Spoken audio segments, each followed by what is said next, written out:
I eat meat, but I still can't meet my protein requirements. Help. So, first of all, we should ask whether or not the protein requirements are actually in the right range, or are we aiming for too high protein? The best person to talk to about this would be a registered dietitian and not a stranger on the internet. But ideally, you would be aiming for somewhere between a half and maybe like 3/4 of a gram of protein per pound of body weight. So let's start with the assumption of like you're in that range. The next thing that makes getting protein goals easier is eating protein at each of 3 meals per day. So it's a lot harder to meet those protein goals. So I aim for 100 grams of protein per day. I couldn't do that in just 2 meals. If I was always skipping breakfast or if I was having a very low protein breakfast, I wouldn't be able to do it. It's just too much for me to eat at lunch and dinner.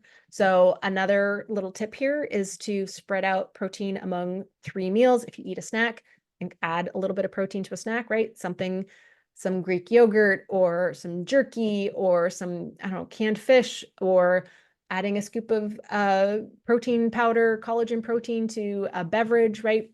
Those type of little strategies for just 10 more grams, 15 more grams. But yeah, my best strategy is like I aim for 30 to 40 grams of protein with each meal.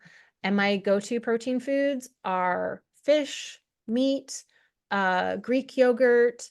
I typically do incorporate some eggs and cheese, not every day, but several times throughout the week.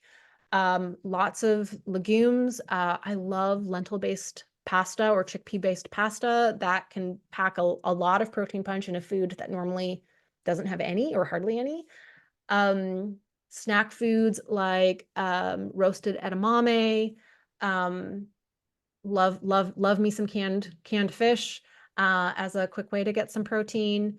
And just think about ways to add protein to every meal, and then know that every protein counts. So you can count the 1 gram or 1.2 grams, whatever it is, in your serving of broccoli. You can count the couple of grams in your scoop of peanut butter on your toast, right? Like you can count every little bit, so it doesn't only have to come from protein dense foods. The little tiny bits of protein that you're getting from all of the other foods on your plate also count.